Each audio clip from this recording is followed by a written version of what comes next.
Edo, welcome to another edition of No Choftes. Before I start, I'm a bit pissed off because for some reason this earpiece has stopped working. Wonderful, isn't it? Don't you just love it? You know, I had the alert that it's connected and it isn't. Wonderful. And on top of that, there are people zooming by down my road because, you know, this is London and people don't have any kind of etiquette or anything like that. So this is where we're at, isn't it? This is exactly where we're at. So anyway, let me try this one, see if this one works. I don't know. Does it matter? I can't hear no one anyway. Fuck it. Anyway, boys and girls, I haven't done a show about our signings. Well, not since Semedo anyway. I've been so busy with work, so busy with life, so busy with this is my past, so busy with doing other things as well. So I have neglected talking about the other signings, and I do apologize to everyone for doing so. I also apologize for the lateness. But to be honest, I've had a pretty shit day, in all fairness. I don't really want to. Shall I talk about my shit day? I actually don't want to talk about my shit day because Thasso has been my shoulder to cry on all day. You know, he's been my Jiminy Cricket, so to speak. Not that I'm Pinocchio or anything. It was Pinocchio, wasn't it? Yeah. So, it's Rodri. Hello, Rodri. Long time no speak. Rodri's back. There you go. That's how you know. That's how you know the season is about to start because Rodri is. Get on with it, Malaga. Look at this guy. Fucking hell, man. Anyway, I love this guy. I honestly love him. So, yeah, we've signed 3 players in the past few weeks.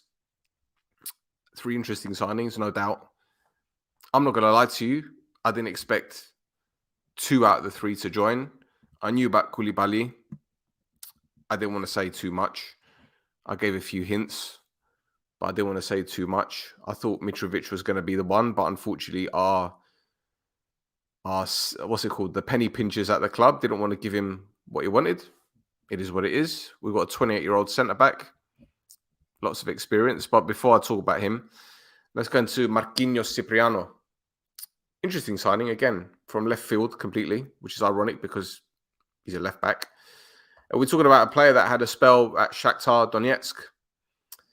Left the club in April 2023. In fact, April this year, which I'm assuming was around about when the war started, if I'm not mistaken. And he went back to Brazil, but prior to that, he was at Sion in Switzerland. Came from, which academy was it? I don't know, I can't remember. Desportivo, I think, some team like that. Fuck knows. But I spoke to Weisheimer, who, as you know, used to play for us. And this is what he said. He had a good youth run. He was called up to the Brazilian under-20 team. And he played in Brazil at a good level. Now, we obviously needed a left-back to challenge Jan for that spot because Gitsor, as good as Gitsor was last season, we knew that, number one, there was a strong possibility he wasn't going to come back to the club. And number 2, perhaps he wasn't ready to play regularly. Now, I firmly believe that we have a left-back here who is relatively young. How old is he now? He's 24. And I think this is the guy that, if we play our cards right, could be the regular left-back. Now, I haven't seen enough of him to say he is good at defending. I'm not going to lie to you because, to be honest, I don't know any Brazilian fullback that is or was good at defending. Honestly, people are going to say, oh, but Cafu. Cafu wasn't very good at defending. Great at going forward. Great attack-minded. Read the game well. But was he a world-class fullback? Defensively, no. Going forward, yes. Defensively, no. Roberto Carlos couldn't defend for shit. That's my honest opinion. And to be honest, apart from a few free kicks, it's like Cristiano Ronaldo, hit, miss, or maybe with those free kicks. But anyway, I'm opening a can of worms here that will upset people. So Jan has obviously required some sort of challenge in the left-back area. His form dipped last year and the year before. Although looking at I don't want to say this, but his personal life. Now you can understand why. Again, footballers are human. So I think we need to lay off him a bit, for sure. Anyway, so I'm looking forward to this. I'm looking forward to seeing this player. From the highlights I've seen of him, again, which, as I keep saying to you guys, you can't really gauge how good a player is based on YouTube clips, but he looks very direct. And what I like about him, from the clips I've seen, he crosses the ball first time. He doesn't need to take an extra touch. He crosses it first time, which I think is very, very important, especially for our league, because how many times have we seen not only our fullbacks, but the wingers take an extra touch or try to bring the ball inside? When you got the chance to whip it in first time, whip it in first time. Matthews is a perfect example. He's brilliant. He knows when to cross the ball in the box. He knows when to play a square ball. He knows when to play it backwards. And how many times have we seen Adam Matthews take an extra touch when he's going forward on the overlap? Never. Never. So we've got a fullback now that loves to get forward. As Vice told us, he's represented Brazil at under 20 level. Now, I'm not saying that he will be a Brazilian international one day, but stranger things have happened. Stranger things have happened in football. I seem to remember Ian Wright. This is taking me back. I'm pretty sure Ian Wright became a pro footballer at 26. He was playing non-league football for most of his career. I have to double check that, but yeah. So I'm excited to see this one. Jan definitely needs that challenge at left back. But what does that mean for other players? Well, how many other left backs do we have in the squad? None. Apart from Jan and Marquinhos, we haven't got other fullbacks, the left back anyway. So, listen, he's another player that's going to need time. And the good thing about the lad is that he can also play left wing. Yeah, he can also play left wing. So if, God forbid, we get any injuries down that left-hand side, he can slot in. So I'm pretty thrilled about that. Now, the next signing, Coulibaly. I'm not going to say who told me that we were going to sign him, but he is the cousin of Traoré of Dijon. He came from Dijon. And what interested me most about this guy, you're going to laugh at this one, but his disciplinary record. If you look at the amount of yellow cards he's had in his career, he's only had 22 yellow cards. It's incredible for a centre-back. 22 yellow cards. Now, on the one hand, you could say, is it because he doesn't go into challenges? I don't know. You might say he's not physical enough because surely a physical defender would get loads of yellow cards. Or maybe on the other hand, he's actually good at defending. And he's very quick. And see, this is the thing. And I keep saying this about defenders, especially people like, there we go, Hector Bellerin, the Arsenal defender, wasn't particularly good at defending. Another one. But I'll tell you what, the amount of pace that he has, or had, he was able to get himself out of situations. He could give forwards a 5-yard head start, or 10-yard head start, and he'd catch up with them and make a last-ditch challenge. And Coulibaly is blessed with a lot of pace. He's absolutely rapid. I seem to remember reading somewhere that he was clocked running at 36 kilometers an hour last season. It's ridiculous. I mean, I'd like to see you winning a race, him or Usain Bolt. He's only scored 5 career goals as a defender, which you could say is a little bit of a concern because you want defenders to get more goals. I don't mean like centre forwards, but I mean from set pieces. Is he going to be a threat at set pieces? Is he good in the air? Well, we've seen him cause a bit of havoc at the back from set pieces in our friendly games. But again, can you really gauge a player's ability based on that? And Xero, I don't think so. Before I switch gears, let's just bring some comments up on the screen just so that people don't think that this isn't a live. Yannimu, hello. Stefano Mu, hello.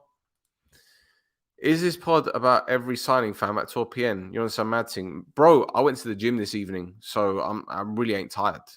Like I said, I've had a shit day. I've been so angry with shit that's been going on with work and other things. And I needed to get my ass to the gym tonight. So whatever. Didn't work. I even did a leg press tonight. That's how pissed off I was. I never do legs. I fucking walk 3 or 4 miles a day just because I like it. So there's no point in me doing legs, but I thought, let me do leg press today. That's how pissed off I was. Gitso's gone to Volos with Kostic, Karayani, and Mraz.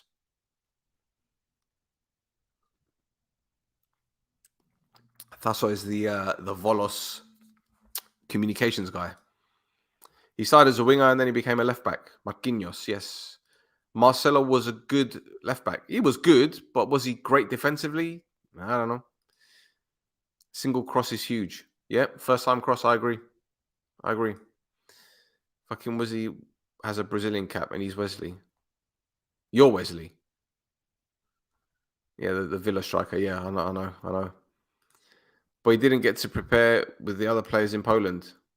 Who? You're talking about the new winger? I haven't started talking about him, man. Relax. Who are you talking about? Just tuned in. Coulibaly. Thanks. George. George, are you on Twitter, George? I'm sure I've seen your avatar on Twitter. I don't know. Hopefully he gets tactical fouls. Who are you talking about there? I beg you tell me. Oh my god, I really need to catch up with this shit. No Chofter's insomnia. Nah, man. Endorphins. Don't worry. His man marking wasn't the best in the friendly, but I blame Matthews for it. Come on, man. Come on. It's this is the thing I keep saying about preseason games. You can't really gauge anything. Not even playing style, nothing. Because at the end of the day, how we play in preseason could be a reflection of what we're going to play throughout the season. But don't forget, your opponents are going to be completely different in their playing style. And we might be facing opponents in preseason who are fitter, perhaps, or maybe they're not as fit, the ability, etc., etc. I mean, look at Aris. Aris got pammed 4-0 yesterday by Dynamo Kiev. I'm not going to read too much into that. I saw Aris's lineup, apart from maybe Morgan Brown and Stepinski and Spoljaric. There are only 3 guys that I reckon that would be starting in the first team, unless there's anyone else I missed. Opinion of the new transfer. But minute, man. Wait, I'm getting there. I'm getting there. Is Matthews good enough, or do we need another right back? I think Matthews is phenomenal. I think Matthews is one of our best players last season. I don't think anyone can doubt that. And for him to come in with a new manager, okay, Lennon was already there, I get it, but, new club, and then with Yannick coming in, and then Sofroni coming in. So he's had 3 head coaches in one season, and he was one of our standout players. I don't know many players who, over the course of the season last year, had a better season than him. Over the course of the season. I'm not talking about the back end of the season when Karim woke up. I'm not talking about, you could say Bash. Bash was outstanding for most of all the season. So I think he and Matthews were the 2 standout players last year. That's my opinion. Don't know what you lot think. Preseason is 50 or 60% effort and tactics. I think it's more tactics when it comes to a new coach and a squad full of new players. We're good in the sense that only 3 of the signings really played a lot of time in Poland, if I'm not mistaken. So, I don't know. Of course, I don't take friendlies that serious. I'm worried about how good Matthews can adapt to the pace Gutter wants to play. I don't think he's got a problem with it. I really don't think he's got a problem with it. Not at all. Look, what you need to understand is Adam Matthews has played at the highest level. He's played at the highest level. And when you are that kind of player that is still playing at a very good level, you don't just lose that ability. You might lose a bit of pace. You might lose a bit of energy as you get older, but he didn't seem uncomfortable last season. And I can't remember any games last season where Adam Matthews was ripped to shreds by a winger. Can't remember. I can't remember. We played Aris the back end of the season. couple games before the end of the season, I'm pretty sure Matthews played one half and he looked all right. I think he was up against Mayambella. I think he looked all right. So, yeah, I think he's all right. I think it'll be fine, man. I think Matthews is good, but not top. At least he's stable. But when you say top, you define top. This is what I need to know, because, and this isn't a slight on you, bro. I'm just saying this in general. We do have a lot of fans, and it's the same for every club, not just ours, but I want to talk about our fans. We do have a lot of fans that are very judgmental, and they like to, I don't know, pass judgment on players based on asinine theories. And as I said, Matthews was one of our best players last season. That's a fact. I don't think anyone can deny it. But when I hear he's not top, well, what are we talking about? Teo Hernandez top? Are we talking about world class? Because I think Adam Matthews would be the first one to say that he's not a world class fullback. But in terms of being a top player in Cyprus, I think he is. I think he's a top fullback in Cyprus. I look at the fullbacks around. Can you think of many that are better than him? I want people to tell me 5 right backs in Cyprus who are better than Adam Matthews. Give me 5. I'll be happy with 5. I don't know. Let's have a look. If you see Matthews' body shape last year regarding this year, the change is huge. You can see from pictures. I haven't really paid much attention, to be honest, bro, but I'm assuming that he's been hitting the gym and he's been working out hard. So, yeah, maybe he needed to get his arse in gear. Maybe he felt that. Well, this is the other thing I say about players who have played at the highest level. Granted, last season, he was with us and he had a full preseason, if I remember rightly. And maybe he felt this summer that he really needs to step it up, because perhaps he's spoken to Sofroni, maybe he spoke to Bedoya, maybe he spoke to the strength and conditioning team, and they said to him, look, this season we need more endurance, we need more stamina. And he's worked at it. So if he's been at the gym and he's shredded, good luck to the guy. Matthews is a general. I can't even get my words out. Matthews sound like fucking some kind of jibber jabber. I don't know. See, I'm starting to get tired now. There you go. Endorphins are wearing off. I'm worried for future injuries. I'm not so sure about Sofroni's fitness coach. I don't know. I can't comment. Honestly, I can't comment, because it wouldn't be fair for me to pass judgment on someone who I don't even know who he is. Like, who is the guy? Who's the head guy? Who's the head of the strength and conditioning? I don't know. And have we had... Well, put it this way, Baniko, let's gauge it from when Sofroni took charge. How many injuries have we had since Sofroni took charge? And I'm talking muscular injuries here. This is a good question. I need someone to tell me how many injuries we've had since Sofroni came in. Adam is top on his defending, and yes, he was one of the most consistent players of ours last season. He's lucky on the attacking side of things. Are you talking delivery? Are you talking pace? Or are you talking just beating a man? And the reason I ask this question is because I remember an assist that he got for Karim last season in the cup against Apoel, where he crossed the ball from deep. And it was one of those, he could have ran into the space and delivered the ball in the box. But he saw the opportunity where Karim was peeling off the defender's shoulder. And it's about awareness. So, look, I think he's a different kind of fullback to what Sofroni wants. Because if you look at the left back, or the left back area, Jan is a completely different fullback to Matthews. I think Jan is more attack-minded.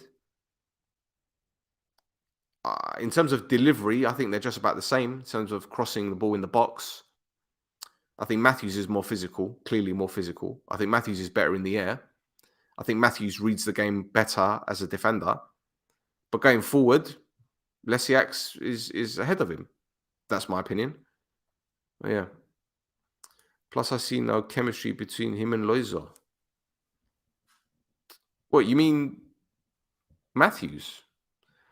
Look, we can talk about chemistry all we want, but the fact is, it takes two to tango. And do you put all the blame on Matthews, or do you put some of the blame on Loizo?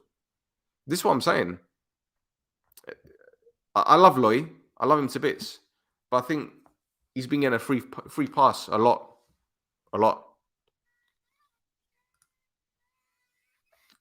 Matthews is decent. Keep your hands off him. I agree. Still, if you know anything regarding upcoming transfers, please enlighten us. No chance. I'm not saying anything about transfers. I'm not doing it anymore. Because every time I've tried to give some information about a transfer, people get on my neck. And I can't be bothered with it. Honestly, it's not that I can't take it. I don't give a shit. But I'm too tired. And my phone battery gets drained a lot whenever we get new signings or whenever there's a rumor. And I go into all these different Facebook pages and people putting up transfer mark links and all these YouTube clips on players that we haven't even signed. And it's stupid, man. I can't bother with it. You think Yago is top for Cyprus League? I like Yago. I think he's good. Are we signing Amu? I don't know. I don't want him. Buffers, fast, powerful fullbacks, if I'm not wrong. Well, Juninho was one of them, and he's gone. So there you go. Pedrui, hello. Suzic, Boaki, and Bolo are better. So I said, give me 5. And Bolo isn't really a right back either, to be honest. He's actually a centre back. So yeah. My opinion of this year's signings is that they are much better level than last year with potential, but they can also fill different positions. I agree, man. I agree. Put it this way. Last summer, out of all the signings we made, Matthews clearly was a hit. Bezos I'm still on the fence with him, and Karim was a hit. Yeah? The rest, no disrespect, Militic needs to do better. Gitso, all right. I think for most of Yannick's time, Gitso was brilliant. But before that and after that, nah. So again, but he's young, so I'm not going to get on his neck. Who else did we sign last summer?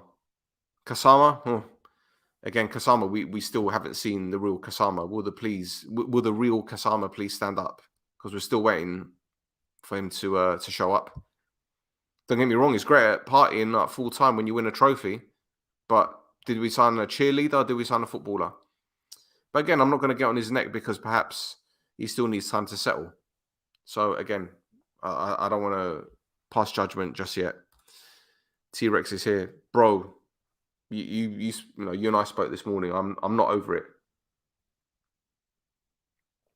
I'm really not over it. And listen, we're going to have this conversation tomorrow, but let me tell you something. If things don't change, I'm going to fucking do it alone. I don't care. I'm not going to get into it right now. I just expect a striker who can excel against tight defenses and has the easy finish. Well, I'm just looking for a striker that can get us 10 to 15 goals a season. That's my honest opinion. But yeah. Stel, Elan Agami's live podcast from Nissi Beach. Are you at Nissi Beach there, Theodoro? Do you live there? Do you work there? I need to know because I think this might be the second time you've asked me to do this. So if you have any Wi-Fi on Nissi Beach, I'll come down. Let's do an event. Let's do a No Chofters live at Nissi Beach. Let's do it. Don't get me started. I'm not getting into that. I'm not getting into this. Okay, no. The problem isn't the fullbacks. The biggest problem are the 2 centre backs. Well, are you referring to Lang and Militic? Listen, I'm not doing this. I'm not doing the bashing tonight, bro. I'm not doing the bashing. Honestly, I'm not going to bash people tonight. I'm not on it. I'm not on it. I would like if we get one more right back like Marquinhos, young with prospect. Well, we've got 2 right backs already. We went for Psati to come back to full fitness. And do you know what? I'm ready for it. Psati isn't good enough for our money. I love Psati. I love him. And do you know what? To be honest, he's another one of those fullbacks where he's very quick, he's very direct. The one thing I will say about him, again, perhaps he's not defensively as solid as I would like. That's my honest opinion. But I think as a fullback, he's very good. He's not one of the top 5, but I think as cover especially, he's very good. No, man, just a pot of mustard like last time. Yeah, I was just talking fucking codes, bro. That's what I should do from now on. Yeah. Erakovic, where is it? Stop it. Erakovic would have been a key player in my opinion. I don't know, man. I don't know. Because he did show signs, didn't he? He did show signs that he looked good. But Bale, you know, it's easy to get excited when you see a player during pre-season and see him doing well. But it's another thing when he comes up against the likes of, you know, Sarfor and Morgan Brown and Gol and Chibola, and do you get what I'm saying? But I think he's a good player. He looks all right, but obviously the cruciate has fucked him now. So anyway, if Matthews was bad, which he wasn't, what was Militic? Listen, I'm not doing the bashing. I'm not doing the bashing. All right, allow it. Option about that Mary guy. I don't want to talk about him either. I don't want to talk about him because I know too much about this. I know too much about this, and I don't want to talk about it. Because if I say what I know, I'm going to get myself into trouble. Big trouble. Do you know what? No, I'm not going to say it. I'm not going to say it. I've got it on the tip of my tongue, but I'm not going to say it. Right. You legend still. Oh, thank you. Thank you, Trifilara TV. Do you actually have a TV channel on YouTube? Do you have a YouTube channel, bro? If you do, just put it in the description or put it in the bio so I can promote it for you. Because we need more Omonoia content creators. Anyway, so that leads me on to Veljko Simic. We signed him today from Vojvodina. And I'm actually really excited about this signing, to be honest. It's another one that came out of the blue, which I like. I like us making signings out of the blue. Because number one, it is one way of us saying we're doing things on the hush, on the quiet, on the DL. It prevents leaks from coming out. And also it prevents agents trying to use the press to leverage more money out of the club. So I think it's an interesting signing for a start. I spoke to Marko and Stefan Shepovic. They tell me he's a very good player, very quick, can play left wing, right wing, can also play as a 10. Last season, he was voted Vojvodina's player of the season. I think he scored, 8 goals? 8 goals, 4 assists, something along the lines. What else? There was some stats, actually. One minute, let me get it up because I read something from the Serbian football Twitter, at Serbian Footy. Vojvodina's top scorer this season was 27-year-old midfielder Veljko Simic with 9 goals. They scored 44 goals in 37 games and finished 6 points out of a European spot. Now, this is a guy that played under Milojevic at Red Star Belgrade, and he's got European experience. He's played Champions League football, which is very, very important for us. I think he's played... How many Champions League games has he played? Let me have a look here. According to Transfermarkt, he's played 1 Champions League qualifier. Get out. Oh, it's 1920. Okay.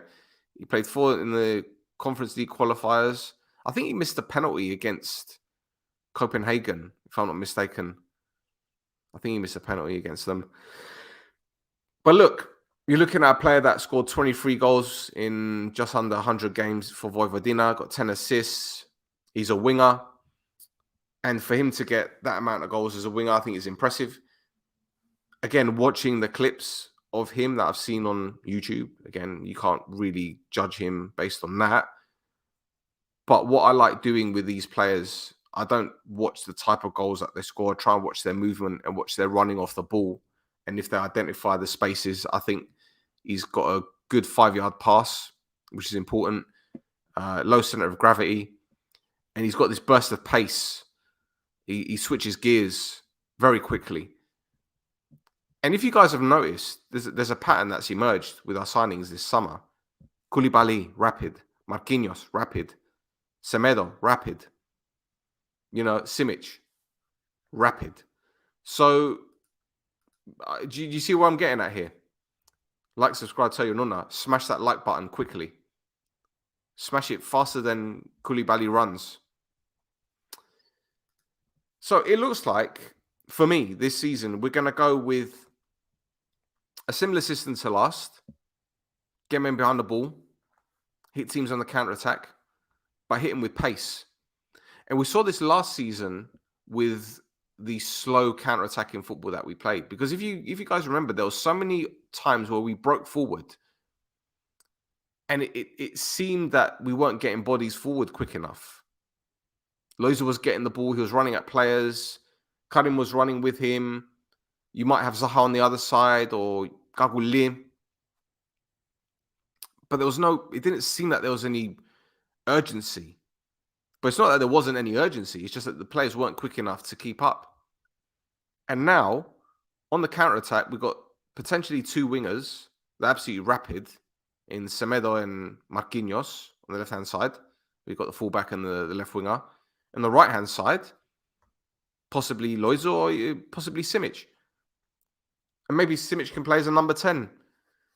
So, look, I still think we need another striker. We definitely need another striker. There's no two ways about it. And would I take another centre back? For sure. Definitely need I'm starting to yawn now. So yeah, we certainly need another centre back, I believe, anyway. So let's see. Even Barker showed good signs in pre-season. Calm your oh, wallahi.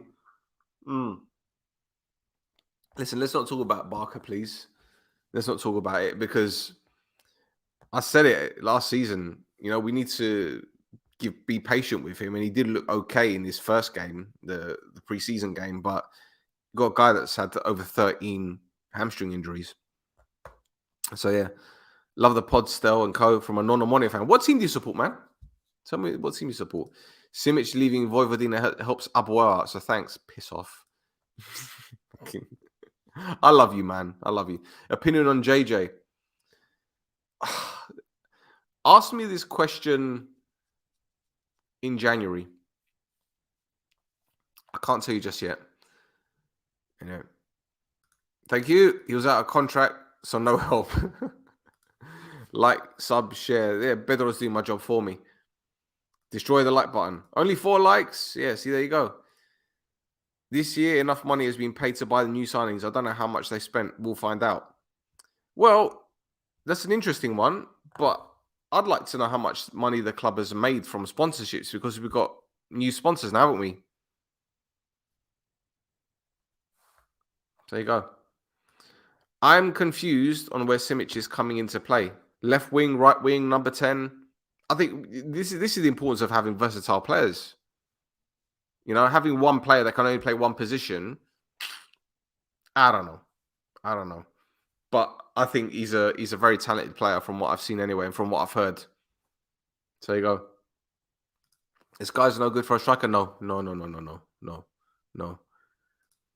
You're one of the few masochists that support Salamina. Ah, interesting. Are you based in Cyprus or in the UK? It's an interesting one for me anyway, because we're doing some work with Salamina UK, in case you didn't know. Thasso and I are going to be working with Salamina UK. They've got an academy out here and they've got a lot of young British Cypriot players. So it's looking quite positive, looking quite exciting as well in terms of the footage that we're going to get for next season. But that's all part of the rebrand and I'm not going to go into that just yet. I feel like my eyes are about to start bleeding. I don't know why. Right. Excuse me. Okay, sorry, I shouldn't be yawning live on the stream. That's rude of me. Sorry. We need one more winger, so we have 4. Sorry, we can't expect anything from... Right. Okay, let's stop the bashing. Okay, let's stop the bashing. I'm not going to do this anymore, man. I'm not going to have people slating people on this pod. No, thank you. For some reason, as I said, Zaha is the only person that gets criticised at this club. It's a bit weird. It's a bit weird. I'm starting to wonder whether people are actually stalking him now, going through his dustbins and trying to smell his boxer shorts and shit like that. Simic can play left wing, attacking midfielder, centre mid. Right. You can play centre mid. There you go. You're in Cyprus, but you've seen the pod. Oh, thank you very much. There you go. See, we have people that like us. People like us. Yeah, they beat us twice last season. They did, didn't they? And Thiago scored. Yes, leave Thiago alone. What's my opinion for Zahario? Watch the last pod I did, and that's my opinion on Zahario. I'm not going to go into this again.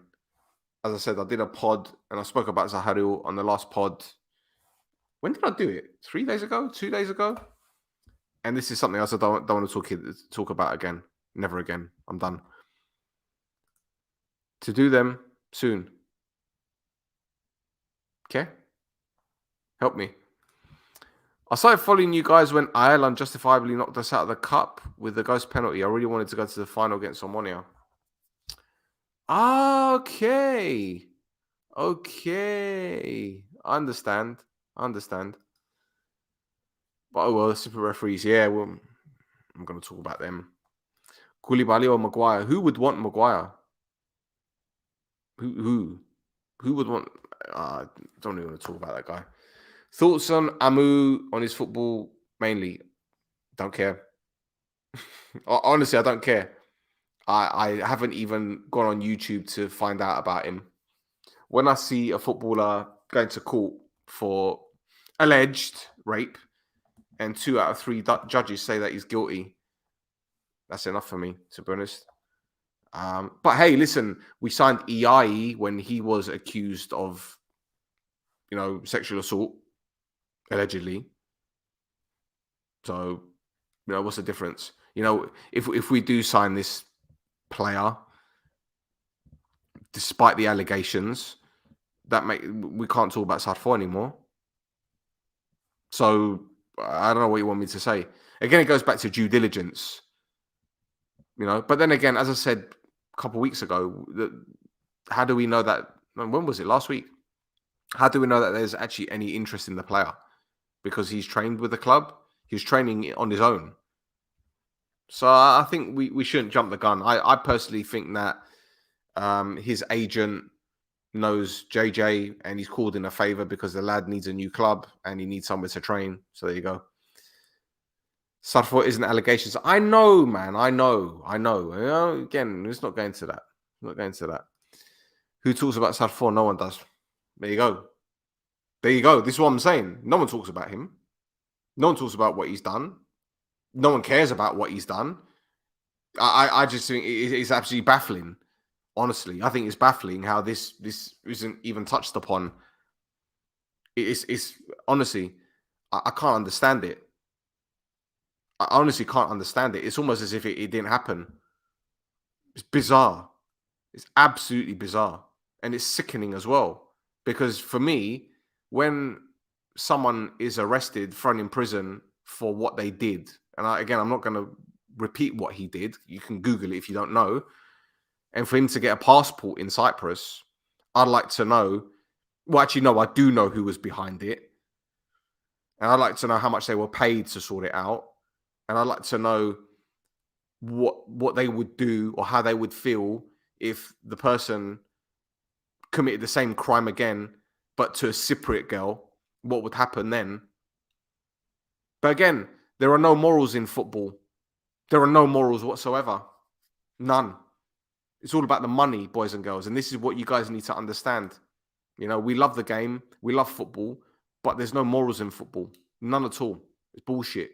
And when you see all of these campaigns for stop racism, it's bullshit. Because all it is about making money. If companies can make money on the back of racism, they will do it. Oh, stop racism. Well, do something to stop it. But what they do, we'll give a club a €20,000 fine. The clubs that are making billions, hundreds of millions of pounds a year. But yeah, let's stop racism. We'll just fine them 20,000 euros and we'll close off one of their stands. If you really want to stop racism, firstly, what you do, you slap them with a massive fine. You close the stadium indefinitely, whether it be a year or 2 years, so the club can't generate any more revenue, and then you boot them out of European competition. There you go. And people will think twice about making racist noises or racist chanting. But hey, the Chalui is talking sense. The Chalui is thinks different to the Kibre, because I'm the problem. You know, I'm the one that's unreasonable. You know, I don't understand the Cypriot culture. I work at 100 miles an hour, whereas people like to sit on their hands. And do you know what? I'm close to going off on a tangent, and I'm not going to do it. I'm not going to do it. Nor are you, because you work there. Same with that sort of thing. So anyway, I'm going off on a tangent now. I'm digressing massively. But as I said, there's standards. You need to have standards, and you need to work hard. Yeah, and I know it's standard, and I know it's obvious what I'm saying, but